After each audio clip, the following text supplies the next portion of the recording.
Hello guys, welcome to my channel HN classes.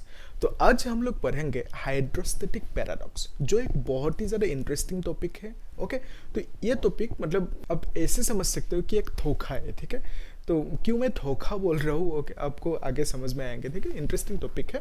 ठीक है, तो उससे पहले हम लोग थोड़ा सा समझ लेते हैं कि पिछला लेक्चर में हम लोगों ने क्या किया था। ठीक है, यानी लेक्चर नंबर 8 में, आज तो ये लेक्चर नंबर 9 है। ठीक है, तो लेक्चर नंबर 8 में हमने क्या किया था, एक इंटरेस्टिंग टॉपिक, इंपॉर्टेंट टॉपिक किया था, जो है effect of gravity on fluid pressure. मतलब ग्रेविटी फ्लूइड जो प्रेशर लगाएंगे सरफेसेस पे, उसमें कैसे इफेक्ट करता है। ठीक है, और हमने एक चीज़ इंपॉर्टेंट देखा था कि variation of pressure with depth. ठीक है, मतलब यहाँ पे एक सरफेस है, इस सरफेस का एरिया ए है, इसका भी एरिया ए है, मतलब दोनों का सेम एरिया है। ठीक है, तो इस सरफेस के ऊपर जो प्रेशर लगाएंगे, यहाँ पे प्रेशर P1 है, लेट्स से यहाँ पे प्रेशर P2 है। ठीक है, तो सरफेस पे प्रेशर लगा रहा है कौन, लिक्विड प्रेशर लगा रहा है। ठीक है, तो दोनों जो प्रेशर से, दोनों प्रेशर्स के बीच में जो डिफरेंस होंगे, मतलब P2 माइनस P1 होंगे, वो कितना होंगे, रो जी एच। ठीक है, तो ये हमने लास्ट लेक्चर में देखा था, कैसे रो जी एच आते वो हमने देखा था। ठीक है, तो आज की जो टॉपिक है वो है हाइड्रोस्टैटिक पैराडॉक्स। यहाँ पे मैं लिख देता हूँ, इसको मिटा देते हैं ना, हाइड्रोस्टैटिक पैराडॉक्स, जिसे हम लोग पास्कल फेसेस भी बोलते हैं। ठीक है, हाइड्रोस्टैटिक पैराडॉक्स। तो मैं धोखा क्यों बोला, क्योंकि पैराडॉक्स वर्ड का मीनिंग ही है धोखा। धोखा मतलब एग्जैक्टली धोखा नहीं बोलते, तो किस सेंस पे कि पैराडॉक्स का मीनिंग है हम लोगों को जो लगता है वो होता नहीं है। ठीक है, जैसे फॉर एग्जांपल आप लोगों ने सुने होंगे ट्विन पैराडॉक्स। ठीक है, ट्विन पैराडॉक्स। ठीक है, तो ट्विन पैराडॉक्स में क्या होता है, और इससे पहले मैं यहाँ पे लिख देता हूँ, हाइड्रोस्टैटिक पैराडॉक्स को पास्कल्स फेसेस भी बोल देते हैं। ठीक है, पास्कल्स फेसेस। ओके, तो देखो ये जो ट्विन पैराडॉक्स है, इसका मीनिंग क्या है, मतलब पैराडॉक्स का वर्ड का मीनिंग क्या है कि जैसा लगता है कि ऐसा होंगे तो वैसे होता नहीं है। ठीक है, ट्विन पैराडॉक्स में क्या है कि दो ट्विन ब्रदर्स थे। ठीक है, तो एक ट्विन ब्रदर्स कहाँ पे गया, स्पेस में गया। ठीक है, तो 40 ईयर्स बाद, कुछ बहुत सालों बाद, मतलब वो लौट के आया। तो ऑब्वियस सी बात, 40 ईयर्स के बाद ये जो अर्थ पे है ये तो बूढ़े हो जाएंगे, है ना, तो इसका दाढ़ी और पक गए होंगे, मतलब सफ़ेद हो गए होंगे। ठीक है, तो ये बूढ़ा हो गए होंगे। ठीक है, तो एक्सपेक्टेशन क्या होंगे कि आफ्टर 40 ईयर्स, जब ये ट्विन ब्रदर्स, जिन दोनों का सेम एज है, ठीक है, तो ये जब लौट के आएंगे अर्थ पे वापस, तब क्या एक्सपेक्टेशन होंगे कि ये भी बूढ़ा होके ही आएंगे, मतलब दाढ़ी और उसका भी सफ़ेद हो गए होंगे। ठीक है, तो ऐसा एक्सपेक्टेशन होता है। लेकिन क्या पाया गया कि ये जो अर्थ पे है बंदा, ट्विन ब्रदर जो है, इसका ये बुढ़ा हो गया, लेकिन ये जो स्पेस से लौट के आया, ये जैसे गया था वैसे ही लौट के आया, मतलब वो जवान ही रहा। ठीक है, तो एक्सपेक्टेशन क्या था कि ये भी स्पेस से जब लौट के आएंगे आफ्टर 40 ईयर्स, तब ये भी बूढ़ा होके ही आएंगे। ठीक है, लेकिन ऐसा देखा नहीं गया। ठीक है, तो ये जवान गया था, जवान जैसे गया था, मतलब एकदम यंग एज में, तो वैसे ही यंग ये लौट के आया। ठीक है, तो ये जो पैराडॉक्स हुआ, मतलब जैसा होना चाहिए था वैसा नहीं हुआ, पैराडॉक्स हुआ, इसी को क्या बोले थे, ट्विन पैराडॉक्स। ठीक है, तो इसका जो रीजन है वो रीजन अभी नहीं समझ सकता, मतलब वीडियो तो बहुत ज़्यादा लंबा हो जाएंगे। तो हम लोग का टॉपिक बेसिकली आज ये है हाइड्रोस्टैटिक पैराडॉक्स। अगर आप लोग इंटरेस्टेड हो समझने के लिए तो मुझे बोलना कमेंट सेक्शन में, तो ये भी हम लोग एक समझेंगे एक वीडियो में, अनदर वीडियो में, ट्विन पैराडॉक्स होता है, बहुत इंटरेस्टिंग टॉपिक है। ठीक है, वही है ना, फिजिक्स को जो ब्यूटी देता है, मतलब ब्यूटीफुल बनाता है फिजिक्स को, इन सब चीज़ें ही बनाते हैं ना, जो इंटरेस्टिंग क्यूरियोसिटी पैदा करने वाला टॉपिक होते हैं, वो सब टॉपिक ही फिजिक्स को ब्यूटीफुल बनाते हैं। ठीक है, ओके, तो आज हम लोग जो समझेंगे अभी वो है हाइड्रोस्टैटिक पैराडॉक्स, इसको हम लोग पास्कल्स फेसेस भी बोलते हैं। ठीक है, तो उसके लिए हम लोग को कुछ फेसेस बनाना होंगे। फेसेस मतलब कंटेनर। ठीक है, वेसेस बोलते हैं ना, वेसेस, तो वेसेस बनाने होंगे। ठीक है, बना लेते हैं, कोई दिक्कत नहीं। ठीक है, तो देखो यहाँ पे बना लेते हैं ना। तो उसको बनाने से पहले हम लोग एक चीज कंसीडर करेंगे, जो नीचे की एरिया है। ठीक है, यहाँ पे हमने एरिया 1 3 वेसेस बनाएंगे। ठीक है, ये नंबर 1 वेसेस की एरिया है, नीचे की बॉटम एरिया, और इसकी ये जो है ये एरिया नंबर 2 की, और ये है नंबर 3 वेसिस की एरिया, ठीक है। तो लग रहा है ना सेम है, मतलब बॉटम, ये बॉटम बनाया, ठीक है। तो यहाँ पे हमने क्या किया, इसको ऐसे कंटेनर बनाया और यहाँ पे इसको एक कंटेनर बनाया, ठीक है। तो फिर इसमें क्या किया हमने, एक ऐसे स्ट्रेट कंटेनर बनाया, ओके। और इसमें क्या किया हमने, ऐसे बनाते हैं इस शेप में, ठीक है, ऐसे बनाया, ओके। तो देखो यहाँ पे हम लोग क्या करेंगे, इनको कनेक्ट करेंगे ऐसे एक पाइप से, तो ऐसे कनेक्ट किया होगा। तो देखो अभी हम एक कंटेनर पे ऐसे पानी डालेंगे, यहाँ पे ऐसे पानी यहाँ तक भर देंगे, लेट्स से। तो पानी ऐसे भरते भरते कहाँ तक जाएंगे, यहाँ तक, इसमें भी ऐसे भर जाएंगे, ठीक है। ऐसे तीनों में पानी है, ओके। लेकिन यहाँ पे कंसीडर करने वाली बात क्या है, ठीक है। तो मेन कंसीडर करने वाली बात यह है कि हर वेसेस में, हर कंटेनर में डिफरेंट अमाउंट ऑफ लिक्विड है, ओके। इसमें क्या है, डिफरेंट अमाउंट ऑफ लिक्विड है, इसमें लिख देते हैं, ठीक है। तो हर कंटेनर पे डिफरेंट अमाउंट ऑफ लिक्विड है, क्लियर है ये, ओके। इसका मतलब इस कंटेनर पे जितना लिक्विड की मास होंगे, इसमें जितना मास होंगे, इसमें जितना लिक्विड के मास होंगे, वो अलग अलग होंगे। ऑब्वियसली आप लोग देख पा रहे हो, इसमें बहुत ज़्यादा लिक्विड है, इसमें कम, इसमें उससे भी कम लिक्विड है। इसका मतलब इसमें बहुत ज़्यादा लिक्विड की मास है, फिर बीच में है ये, और एकदम लोएस्ट मास लिक्विड की यहाँ पे है, ठीक है। अभी देखो इंटरेस्टिंग चीज़, ठीक है। तो क्या हुआ कि इसमें पास्कल ने कुछ ऐसे मीटर लगा दिया, तो ये मीटर क्या करेंगे, ये मीटर प्रेशर मेजर करेंगे, ठीक है। तो पास्कल ने ऐसे मीटर लगा दिया तीनों की बॉटम पे, ताकि प्रेशर मेजर कर पाए, ठीक है। तो ऑब्वियस सी बात, एक्सपेक्टेशन क्या है, ठीक है। मतलब मैं बोल रहा हूँ हाइड्रोस्टैटिक पैराडॉक्स से है, हाइड्रो मतलब क्या, लिक्विड, मतलब वाटर बोल सकते हो आप लोग, है ना। तो स्टैटिक मतलब रेस्ट, ठीक है, स्टैटिक मतलब रेस्ट पे है। तो पैराडॉक्स मतलब जैसा होना था वैसा नहीं हुआ, ठीक है। तो वही चीज यहाँ पे होंगे कि नहीं, मतलब पैराडॉक्स जो है, जैसा होना था वैसा नहीं हुआ, यहाँ पे कैसा होना था, मतलब क्या एक्सपेक्टेशन था, उसको हम लोग समझ लेते हैं, ठीक है। तो एक्सपेक्टेशन क्या था, पहले उसे देखते हैं। तो देखो यहाँ पे जो मास है, ऑब्वियसली इसकी मास ज़्यादा है, लेट्स से इसकी मास को m1 बोल दिया। तो इसकी जो मास है, because of that gravity downward नीचे खींचेंगे कि नहीं, ठीक है, विथ सम फोर्स mg। या तो आप बोल सकते हैं इसकी जो वेट होंगे वो होंगे नीचे की डायरेक्शन में, जो होंगे mg। अभी देखो इसकी मास m1 है, लेट्स से, जी तो हर जगह सेम होंगे। तो यहाँ पे भी एक फोर्स लगेंगे, डाउनवर्ड फोर्स, इसको हम बोलेंगे m2g, इसका मास अलग है। इसमें जो फोर्स होंगे वो होंगे m3g। तो इसको हम लोग F3 भी बोल सकते हैं, इसको हम लोग F2 भी बोल सकते हैं, और इसको हम लोग F1 भी बोल सकते हैं, ठीक है। तो तीनों में ये जो फोर्स होंगे, वेट होंगे, लिक्विड जो वेट लगेंगे वो अलग अलग होंगे, ठीक है।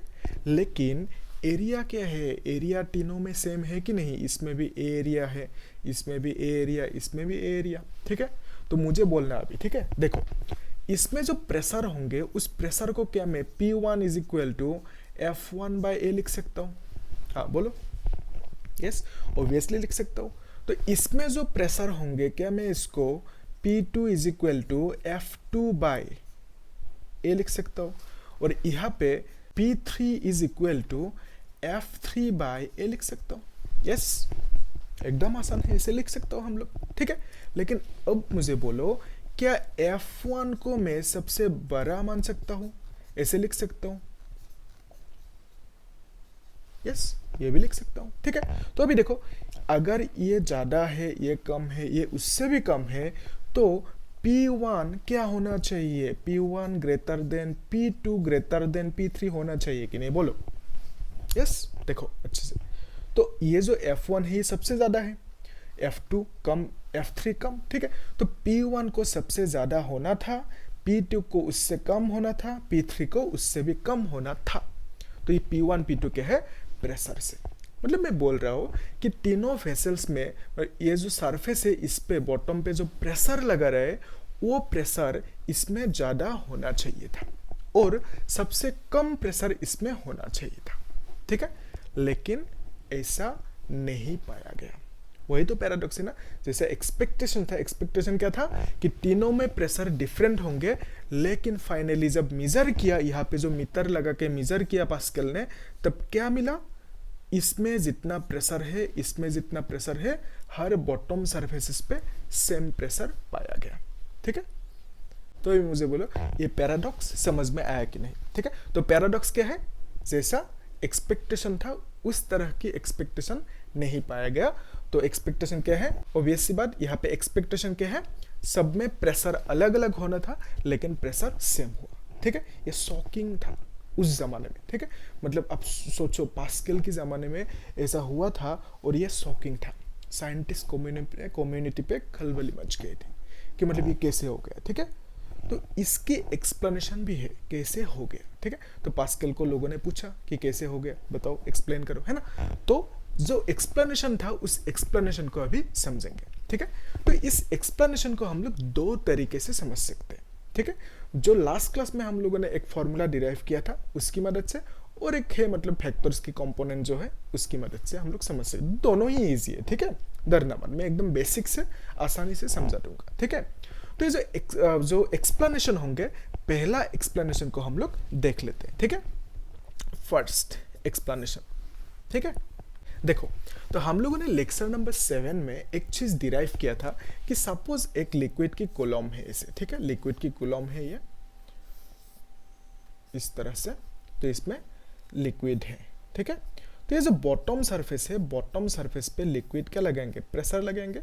तो वो जो प्रेशर होंगे वो प्रेशर कितना होंगे, रो जी एच, ठीक है।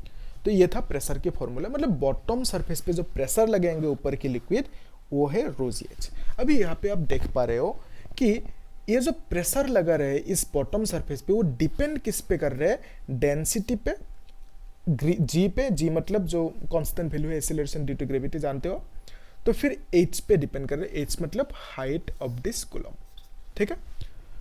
तो क्या यहाँ पे कुछ शेप पे डिपेंड कर रहे हैं, शेप पे डिपेंड नहीं कर रहे हैं। क्या यहाँ पे जो कितना मास होंगे उस पे डिपेंड कर रहे हैं, उसमें भी नहीं कर रहे हैं, ठीक है। तो इस केस में देखो, यहाँ पे जो प्रेशर होंगे, यहाँ पे जो प्रेशर होंगे पी, वो किस में डिपेंड कर रहे होंगे, रो जी एच। मतलब यहाँ पे जो प्रेशर होंगे उसकी फॉर्मूला क्या होंगे, P is equal to rho g h. तो यहाँ पे जो प्रेशर होंगे, यहाँ पे प्रेशर कितना होंगे इस बॉटम पे, P is equal to rho g H.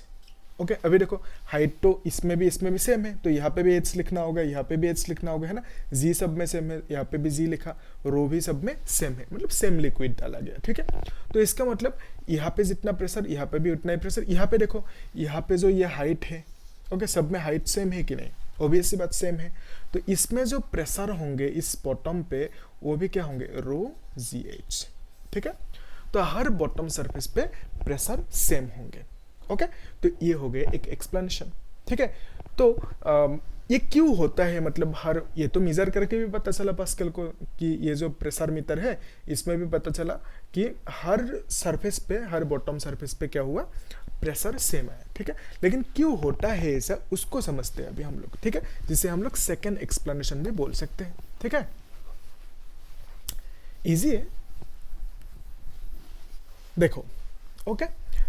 एक काम करते हैं ना, डायग्राम तो गंदा हो गया, कोई दिक्कत नहीं, आप लोग समझ पा रहे हो। और वही मैं बार बार बोल रहा हूँ कि आप लोग नोट बनाते जाओ, वीडियो को पॉज करके कॉपी पेन लेके, ठीक है, भेज जाओ, ओके। तो देखो अभी, तो हमें क्या करना है, प्रेशर्स को सेम करना है, ठीक है। तो एरिया तो सेम है सब में, ठीक है। तो प्रेशर अभी P1 ज्यादा है, P2 कम, P3 और कम ऐसे होना था, मतलब इक्वल करना है, ठीक है। तो कैसे करेंगे, एक ही ऑप्शन है, यहाँ पे जो फोर्स है अगर मैं इस फोर्स को कम करूं, अभी क्या हो रहा है, अभी मतलब according to us pressure P1 is greater than P2 is greater than P3 हो रहा है ना, ठीक है। तो इक्वल कब होंगे, हमें तो इक्वल करना है अभी, ठीक है। तो इक्वल कब होंगे, एक ही ऑप्शन है, ऑप्शन क्या है, ये जो फोर्स है इस फोर्स को अगर कम करोगे तो ये प्रेशर कम हो जाएंगे। इस फोर्स को, ये फोर्स जितना है उतना ही रहने दो। तो इस फोर्स को F3 को अगर हम ज्यादा करें, ओके, बढ़ाए, तो P3 ज्यादा होंगे कि नहीं, ठीक है। तो मतलब P3 को ज्यादा करना है, P1 को कम करना है और P को वैसे रहने देना है, ठीक है। तब क्या होंगे, तीनों इक्वल हो जाएंगे, ठीक है। वो कैसे होंगे हम लोग तो सीधा सीधी डायरेक्टली नहीं कर सकते ना, तो कैसे होंगे उसकी जो एक्सप्लेनेशन है उसको समझते हैं, ठीक है। तो बेसिकली ये जो F1 है M1G ये ज़्यादा है और ये कम है, इसको हमें क्या है, बढ़ाना है और इसको क्या करना है, कम करना है, ठीक है। उसके लिए हमें चाहिए होंगे, इसको क्लीन कर लेते हैं, दूसरा वाला बनाते हैं ना। आया ना समझ में क्या करने वाले हैं हम लोग। हाँ देखो इजी है। तो यहाँ पे हम लोग डायग्राम को थोड़ा बड़ा ही बना लेते हैं, तब क्लियर होंगे।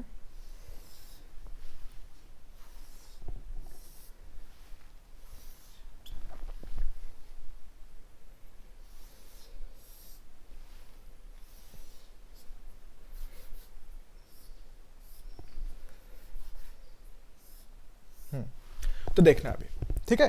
तो इस डायरेक्शन में क्या लग रहा है, इस डायरेक्शन में F1 लग रहा है, ठीक है, वो है M1G। और यहाँ पे इस डायरेक्शन में जो लग रहा है F2 वो है M2G।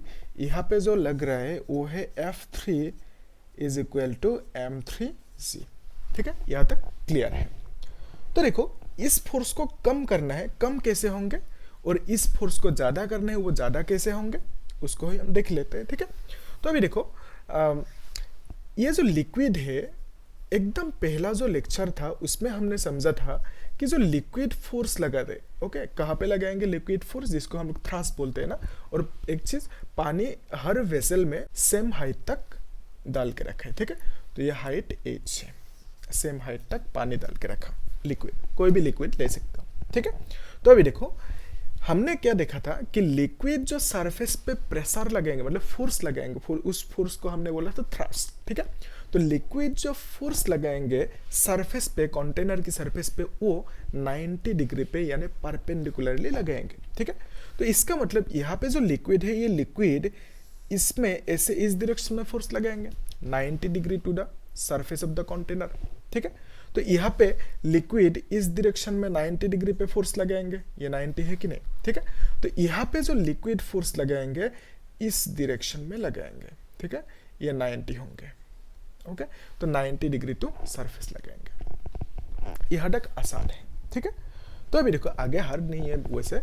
तो देखो हमें पता है न्यूटन्स थर्ड लॉ, ठीक है। तो न्यूटन्स थर्ड लॉ क्या कहता है कि अगर इसमें इस डायरेक्शन में प्रेशर लग रहा है, फोर्स लग रहा है, तो ऑपोजिट डायरेक्शन में एक क्या लगेंगे, रिएक्शन फोर्स लगेंगे, है कि नहीं। तो न्यूटन्स की थर्ड लॉ, ओके। तो फोर्स दोगे वो भी वापस फोर्स देंगे। तो ये जो रिएक्शन फोर्स है इस डायरेक्शन में लग रहा है, तो इसका मतलब यहाँ पे भी एक रिएक्शन फोर्स लग रहे होंगे कि नहीं, ये रिएक्शन फोर्स, यहाँ पे भी तो रिएक्शन फोर्स लग रहे होंगे ना इस डायरेक्शन में, ठीक है। यहाँ तक क्लियर है। तो Newton, according to Newton's third law, reaction force लगेंगे, मतलब वॉल जो है, कंटेनर जो है, वो भी एक फोर्स देंगे, ठीक है, ओके। अभी देखो हमें पता है सपोज एक फैक्टर है, ओके, उस फैक्टर को हम लोग दो कंपोनेंट्स में ऐसे भाग कर सकते हैं ना। तो एक फैक्टर है इस डायरेक्शन में, तो इससे बनाते हैं, ये है एक फैक्टर, ए फैक्टर मान लेते हैं, ओके। तो एक कंपोनेंट इधर, एक कंपोनेंट इधर, ये एक्स कंपोनेंट, वाई कंपोनेंट, ठीक है। सपोज ये थीटा है, ठीक है, तब इसको हम बोलेंगे ए कॉस थीटा, ये है कॉस कंपोनेंट, और ये जो कंपोनेंट है इसे हम बोलेंगे ए साइन थीटा यानी साइन कंपोनेंट, ठीक है, वाई कंपोनेंट, ओके। तो ये आप जानते हो फैक्टर को हम लोग दो कंपोनेंट्स में से भाग कर सकते हैं, ओके। तो यहाँ पे ये जो फैक्टर है इसको भी हम लोग दो कंपोनेंट में लिख सकते हैं, एक कंपोनेंट ये और एक कंपोनेंट ये, ठीक है, क्लियर है। तो दो कंपोनेंट में हमने इस फैक्टर को दो कंपोनेंट में हमने भाग किया, ठीक है, क्लियर है यहाँ तक। तो अभी देखो ये जो कंपोनेंट है ये कैंसिल होंगे, क्योंकि हॉरिजॉन्टल डायरेक्शन में जो फोर्स लग रहे होंगे उसके साथ ये एडजस्ट हो जाएंगे। लेकिन हमें देखना है, हमें क्या देखना है, वर्टिकल कंपोनेंट को। तो ये जो कंपोनेंट है वो कंपोनेंट ऊपर की तरफ है, और ये जो फोर्स है ये फोर्स डाउन टूवर्ड्स द मतलब नीचे की तरफ है, ठीक है। तो ये आर क्या है, ये जो आर बोला मैंने ये तो रिएक्शन है, रिएक्शन मतलब रिएक्शन फोर्स, यानी ये आर वी फोर्स है, ठीक है। यहाँ पे जो ये आर है, आर मतलब रिएक्शन, न्यूटन थर्ड लॉ में क्या होता है, रिएक्शन, फोर्स ही तो होता है। तो यहाँ पे ये आर क्या है, फोर्स है, ठीक है। तो आर मतलब फोर्स। तो इसका जो कंपोनेंट है, ये कंपोनेंट, ये क्या हुआ, ये भी तो फोर्स ही हुआ ना, बोलो अभी है कि नहीं, ठीक है। तो अभी देखो ये फोर्स की डायरेक्शन ऊपर की तरफ, इसकी डायरेक्शन नीचे की तरफ, दोनों अपोजिट डायरेक्शन में है कि नहीं, ऑब्वियसली है दोनों अपोजिट डायरेक्शन में। तो हमें पता है एक फैक्टर अपोजिट डायरेक्शन में होंगे अनदर फैक्टर से, तो क्या होंगे, दोनों एक दूसरे से इक्वल होंगे, तो कैंसिल आउट करके जीरो होंगे। तो अगर इक्वल नहीं होंगे, जो बड़ा वाला फैक्टर होंगे उससे हम लोग माइनस करेंगे जो छोटा वाला फैक्टर है। यहाँ पे बड़ा वाला फोर्स कौन सी है, यही तो है ना। तो ये जो फोर्स है ये छोटा वाला फोर्स है, तो इससे जब आप इसको माइनस करोगे तो क्या मिलेंगे, एक नेट फोर्स जो मिलेंगे, उस नेट फोर्स की डायरेक्शन होंगे नीचे वाला जो डायरेक्शन होंगे, नेट फोर्स की डायरेक्शन, ठीक है। तो एक्चुअल में क्या हुआ, ये जो फोर्स है इस फोर्स को कम कर दिया किसने, इसने, ठीक है। तो यहाँ पे जो प्रेशर था P1 is equal to F1 by A, तो यहाँ पे ये फोर्स F1 को क्या किया, कम कर दिया किसने, इसने। आया समझ में, ठीक है। तो क्या किया हमने यहाँ पे, ये जो फोर्स है ये बड़ा वाला ज्यादा फोर्स है, ये कम फोर्स है, ये ऑपोजिट डायरेक्शन में है, तो इससे इसको माइनस करेंगे तो क्या होंगे, थोड़ा सा कम हो जाएंगे। कौन सा, ये आता है ना आप लोगों को फैक्टर की जो सब्ट्रैक्शन होता है, ठीक है। तो ऑपोजिट डायरेक्शन में होंगे तो ऐसे थोड़ा सा कम हो जाएंगे। यस आता है, इजी सब, ये सब उतना टफ है नहीं चीज़ें, ठीक है। अगर टफ लगा तो मैंने एक फैक्टर की सीरीज बनाई, ठीक है, वो प्लेलिस्ट में है, आप लोग वहाँ पे देख लेना। एकदम आसानी से पूरा का पूरा फैक्टर को समझा दिया वहाँ पे, ठीक है। तो कुछ लेक्चर्स होंगे वहाँ पे, आप लोग देख लेना आराम से, ठीक है। एकदम ईजी लेमन लैंग्वेज में समझाया वहाँ पे, ठीक है। जो जो इंपॉर्टेंट कॉन्सेप्ट चाहिए होंगे ना फैक्टर्स की 11 में एंड 12 में, ठीक है। तो दोनों को मैंने बेसिक से समझाया वहाँ पे, बहुत मददगार होंगे वो, अब देख लेना, ठीक है। तो अभी देखो यहाँ पे जो प्रेशर है, इसको मिटा देते हैं।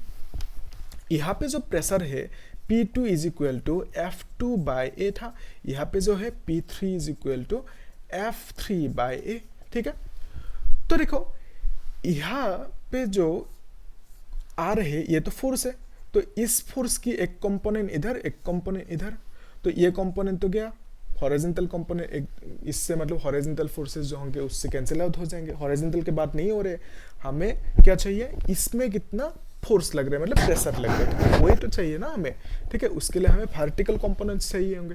तो यहाँ पे ये जो कंपोनेंट होंगे इसका डायरेक्शन किधर है, नीचे है ना। ये क्या है, ये कंपोनेंट तो फोर्स ही है ना, वही बोला मैंने, R is the reaction force, ठीक है।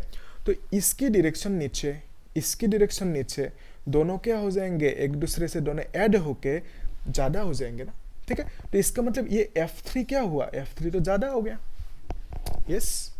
तो F3 ज्यादा हुआ, ये क्या हुआ, F1 कम हुआ, तो दोनों इक्वल हो जाएंगे, उस हिसाब से ज्यादा कम होंगे, ठीक है। लेकिन इसका क्या होंगे, इसका तो ये जो रिएक्शन फोर्स है इसकी डायरेक्शन क्या है, ये है।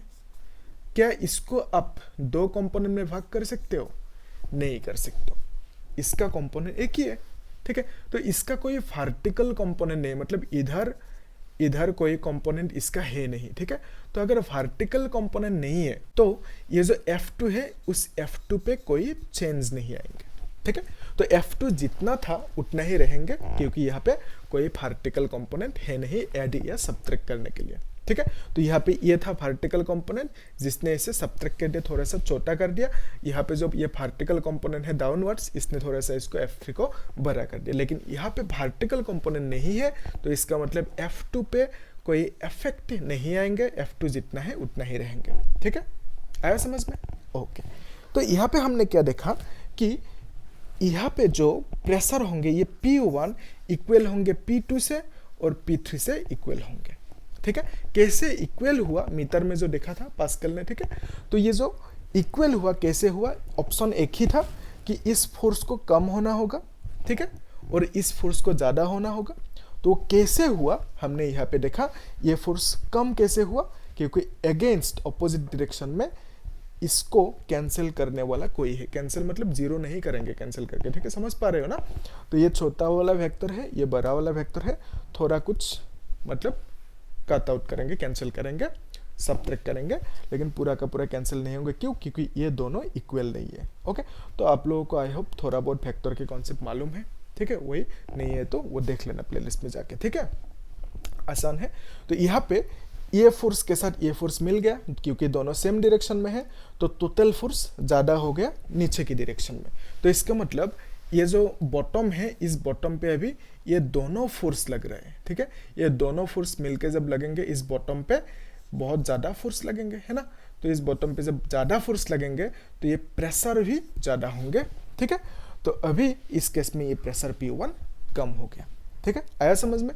तो उस हिसाब से कम ज़्यादा होंगे ताकि तीनों इक्वल हो जाए, ठीक है। आसान लगा ना?